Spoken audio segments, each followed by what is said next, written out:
वो तो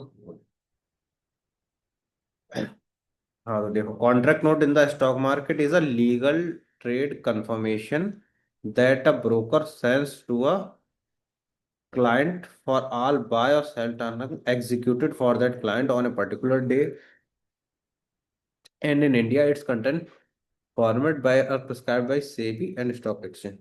जैसे एक कॉन्ट्रैक्ट नोट होता है, पूरा पेज है, ठीक। तो उसमें क्या होगा ना, तुमने क्या खरीदा, क्या बेचा, क्या ब्रोकरेज लगी, मतलब वो सारा कुछ एक कॉन्ट्रैक्ट नोट में लिखा हुआ है, ठीक। वो शाम को तुम्हारे पास आ जाता है, तो तुमने पूरे दिन में बाय और सेल करा, ठीक। और ये एक लीगल है। जैसे पहले उसमें पेज पे मिलते थे लिखे हुए कि इतने शेयर मिल रहे हैं, तो वो कॉन्ट्रैक्ट नोट होता है, उसमें तुम्हारे लिखे होते हैं इतने शेयर क्रेडिट हुए, इतने डेबिट हुए, या कितना क्या हुआ। और उसका जो फॉर्मेट होता है, जैसे कोई चीज का कंटेंट है या कोई फॉर्मेट बनाना होता है, तो वो सेबी ने बताया, सेबी प्रिस्क्राइब करती है उसे। सेबी द्वारा एक कंटेंट जारी करा गया, उसी में सारे ब्रोकर अपना लिख के भेजते हैं। वो मैं तुम्हें अभी लिख, ठीक। अब what a contract note contains, contract note में होता क्या क्या है।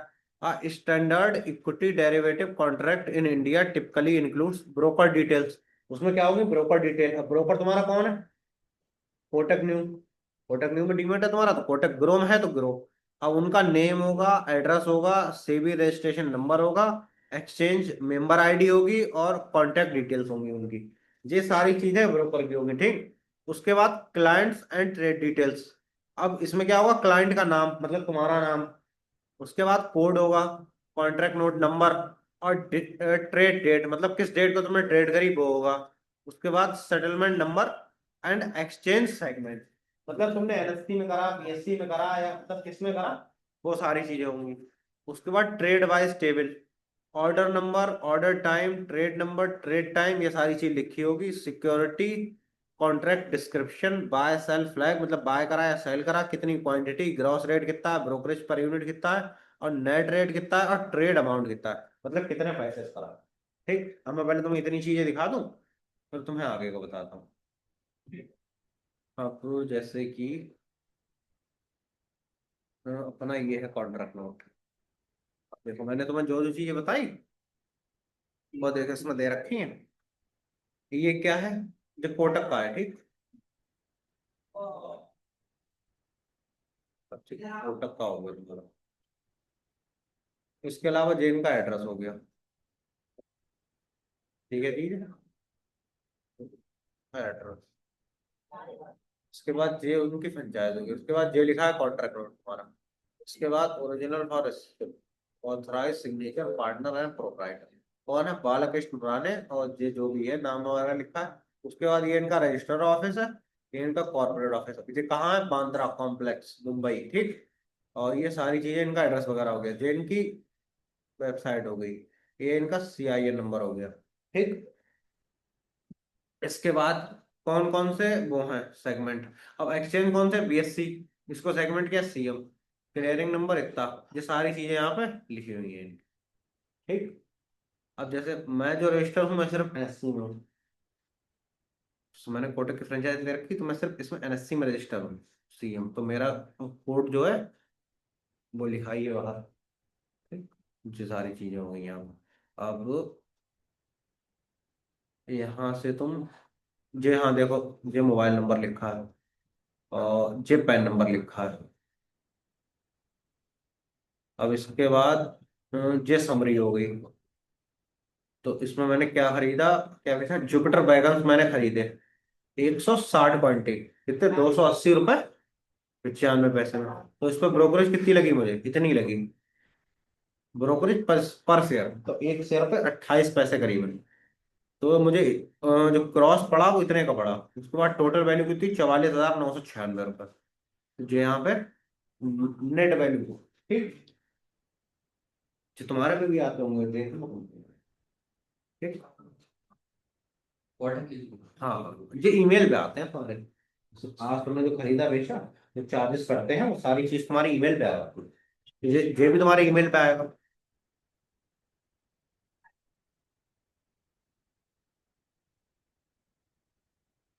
उसके बाद अब यहाँ पे देखो, अभी ये तुम्हारा यहाँ पे है सेटलमेंट डेट। सेटलमेंट डेट कितनी है? 4/12/25। इसके बाद ये है सेटलमेंट नंबर। इसके बाद ये है प्रोडक्ट। अब इसके बाद जो अभी कुछ है ही नहीं, इसमें जीरो जीरो है। अब यहाँ पे नेट अमाउंट ड्यू ओनली। यहाँ पे नेट ड्यू कुछ नहीं है, मतलब पूरा मैंने पेमेंट करा, पूरे का मिले में सेम। इसके बाद जो एनएससी का नंबर हो गया। उसके बाद जुपिटर वैगन्स लिमिट 5, और ये 55, मतलब 2 बार में आए शेयर। एक बार में 5 आए, एक बार में ऐसे। प्रोडक्ट कैसा है? सेविंग के एमटीएफ।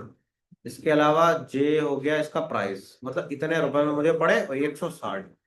ये यहाँ पे मल्टीप्लाई कर लो। यहाँ पे तो मल्टीप्लाई करो, इतना निकल के आया।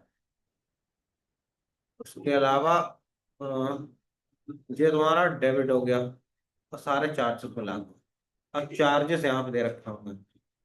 सिक्योरिटी ट्रांजेक्शन चार्जेस 45 रुपए। 45 रुपए। जे 1 रुपये 38 जे। जे सारे टर्नओवर चार्जेस, स्टाम्प ड्यूटी भी लगती है। तो ले दे के इतने के पड़े हमें। अब इसके अलावा और क्या दे रखा है इनने इसमें? अब जो डिफॉल्ट में हो गया जीरो, जो चलेगा एमटीएफ में। एमटीएफ में खरीदे ना, इसलिए। अब जो यहाँ पे आई जीएसटी, मतलब जीएसटी कटी है 8 रुपये 35 पैसे। जीएसटी कट रही है 8 रुपये 35 पैसे, जीएसटी पे कर दी मैंने पे। जे हमारी नेट वैल्यू हो गई। उसके बाद जे लगी ब्रोकरेज, 44 रुपए करीबन यहाँ पे लगी है, 0.1%। जीएसटी 8 पे पर शेयर कर गई। पर शेयर पे नहीं, टोटल कटी है ये। 45,000 के करीबन शेयर पे 8 रुपये 35 पैसे जीएसटी कटी हुई है। और ब्रोकरेज कटी है 0.1%। इतनी ब्रोकरेज कटी है। करीबन 44,000 शानदार। 44,960 के शेयर थे, तो वही 1% लग गई यहाँ पे। ठीक। अब इसके बाद टैक्सेबल वैल्यू ऑफ सप्लाई, ये यहाँ पे नेट हो गया तुम्हारा। अब इसके अलावा और तो नीचे कुछ है नहीं, बाकी जो इनकी सब डिटेल लिखी है, जैसे इंडिकेट ट्रेड वैल्यू एग्जीक्यूटेड और ये सब। ठीक। यहाँ पे जो इनके डिटेल्स हो, और जो इनका जीएसटी नंबर हो गया, ये डिस्क्रिप्शन हो गया, सर्विस हो गया, ये सब चीजें होगी तुम्हारी कॉन्ट्रैक्ट में। ठीक, समझ आ गया पूरा कॉन्ट्रैक्ट। इसका आया होगा हमारी ईमेल पर।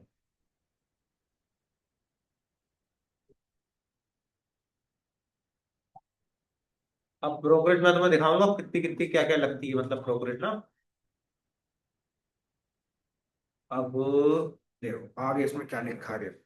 Below the trade table, the notes show the net financial obligation includes brokerage, exchange transaction charges। अब देखो उसमें क्या क्या ब्रोकरेज इंक्लूड होती है। जैसे कॉन्ट्रैक्ट नोट में पहले तो तुमने कितने में बाय करा, तो वो तुम्हारी वैल्यू हो गई। ठीक। वो तुम्हारी वैल्यू हो गई। और उसमें ऐड होगी ब्रोकरेज। वो जितनी होगी वो ऐड हो जाएगी। उसके बाद एक्सचेंज ट्रांजैक्शन, ठीक, वो तुम्हारे ऐड होंगे यहाँ पे। उसके बाद जीएसटी प्लस जीएसटी,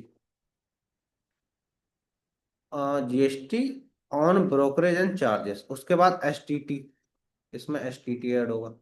जी यही इतने होते हैं, अमेरिका वगैरह में इतने ट्रांजेक्शन चार्जेस नहीं है जितने यहाँ इनने लगा। इसके बाद सेबी टर्नओवर फीस। अब इसमें सेबी की टर्नओवर फीस वो भी ऐड होगी। उसके बाद स्टाम्प ड्यूटी। अब इसमें भैया स्टाम्प ड्यूटी ऐड हो जाएगी।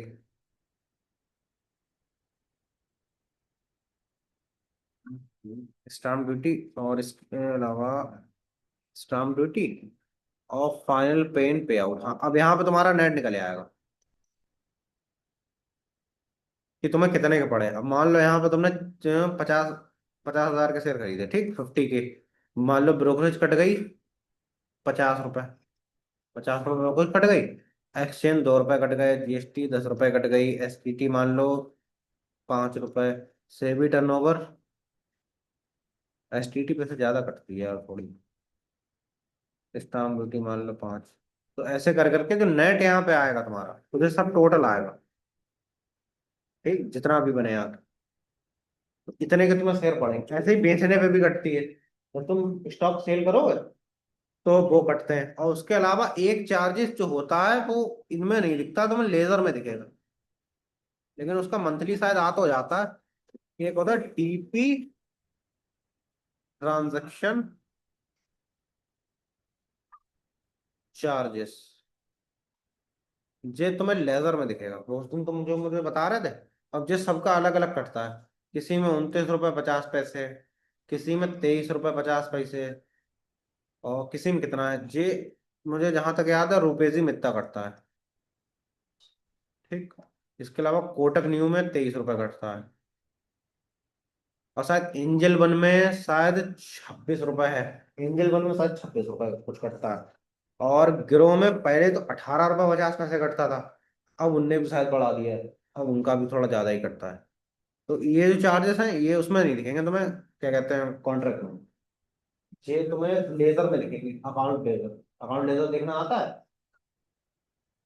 अकाउंट लेजर, जब तुम डीमेट अकाउंट में जाओगे तो उसमें तुम्हारे सेशन होते हैं, तो उनमें ये सारी चीजें तुम्हारी लिखेंगी। ठीक। हाँ हाँ। अब इसके आगे नोटिस साइंड फिजिकली, और ना, अच्छा चार्जेस तक हो गया था ना, यहाँ तक हो गया था। The note is signed physically और digitally by an authorised representative of the trading member and mention. तो या तो फिजिकली या फिर डिजिटली साइन करके तुम्हें देंगे, जैसे उस पर साइन था लास्ट में, लास्ट में देखे तुमने साइन थे, सेम वैसे। ठीक। अब इसके बाद की रेगुलेटरी पॉइंट क्या है इंडिया में? SEBI and exchange require broker to issue contract note for all trades other than certain spot deliveries within a specified time, typically within 24 hours of execution। मान लो तुमने आज शेयर खरीदे, 24 घंटे में उन्हें कॉन्ट्रैक्ट नोट तुम्हें देना है। पहली बात तो दिन में शेयर खरीदो, रात तक कॉन्ट्रैक्ट नोट आ जाता है। शाम को 7 8 बजे 9 बजे तक कॉन्ट्रैक्ट नोट सबके आ जाते हैं, स्टॉक के, कोटक नहीं के, सबके। लेकिन जो लिमिटेड टाइम दे रखा है वो 24 घंटे का दे रखा है, 24 घंटे के अंदर इन्हें ये देना ही देना है। इसके बाद the revised common contract note formally for equity and derivative segment standardise disclosure like combined transaction charges, weighted average price and mandatory for all clients. जितने ट्रांजैक्शन चार्जेस हैं, जो मैंने तुम्हें जितने चार्जेस यहाँ लिखवाए, ये सब ट्रांजैक्शन चार्जेस हैं। जब तुम कोई शेयर खरीदोगे तो ये सारे चार्जेस लगेंगे ही लगेंगे, जीएसटी वगैरह और जो सब होगा ये लगेंगे, और ये सारे क्लाइंट्स पे लगेंगे। A valid contract note must carry from the broker SEBI registration number, client code, unique contact number, and authorized signature or digital signature. Be a treated as legal record. जो वो आता है वो तुम्हारे कोर्ट में और हर जगह भी चलेगा। अगर मान लो कभी तुमने स्टॉक खरीदे, तुम्हारे पास कॉन्ट्रैक्ट नोट आ गया लेकिन स्टॉक क्रेडिट नहीं हुए, तो तुम केस भी कर सकते हो। तो मतलब काफी टाइम पे ऐसा हो जाता है कि कोई दिक्कत हो जाए तुम्हारे डीमेट में, तो तुम उसके लिए केस वगैरह भी कर सकते हो। तो उसके लिए जो तुम्हारा जो कॉन्टैक्ट नोट होगा, ये एक लीगल एविडेंस है, लीगल रिकॉर्ड है, ये हर जगह चलेगा तुम्हारा। और how you use in the session और टीचिंग सेशन, जैसे ये डमी चार्जेस ब्रोकर एक है। के बेच में दोनों पे हैं। हाँ, खरीदने बेचने दोनों पे ट्रेड लगते हैं, स्मॉल ट्रेड।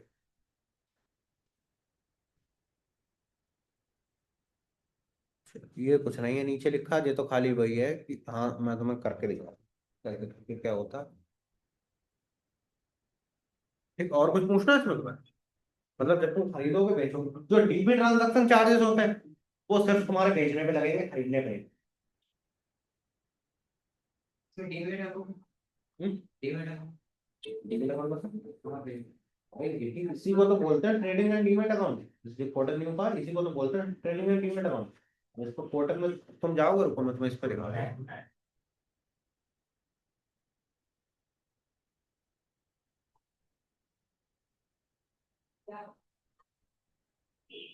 ये है। हम्म।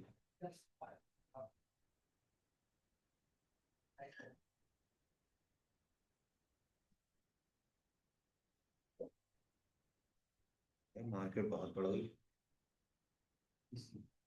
आज सुबह मैंने खरीदी कॉल एक, वो मैंने बेच दिया। मन तो नहीं था मेरा बेचने का, लेकिन बेच दिया। पता नहीं तुम्हारे क्लास तो मार्केट कितनी ऊपर है। आज की जो पोजीशन मैंने ली थी, जे मैंने ऑर्डर लगाया था कॉल पे। कॉल पुट पे, हाँ निफ्टी की ये खरीदी थी।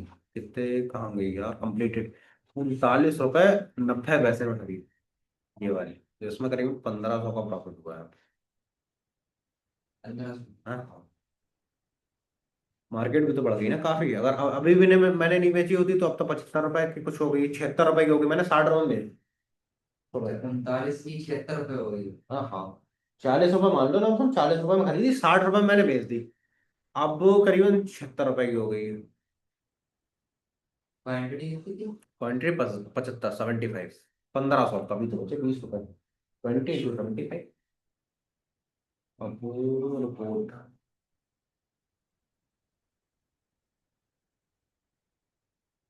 देखो जो होता है अकाउंट स्टेटमेंट ले लो, इस पर क्लिक करोगे तो ये तुम्हारा निकल आएंगे सारी चीज।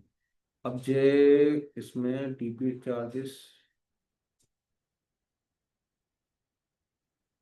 जे हैं डीमेट ट्रांजेक्शन चार्जेस, ये कटे हैं 17 तक के, 35 रुपये 68 पैसे। ये 23 रुपये 60 पैसे डीमेट ट्रांजेक्शन चार्जेस, इन्हीं को बोलते हैं डीपी चार्जेस। 23 रुपये 60 पैसे कटे हुए। ठीक। इसके अलावा एक मैं और क्रेडिट लेने को था कोलगेट की,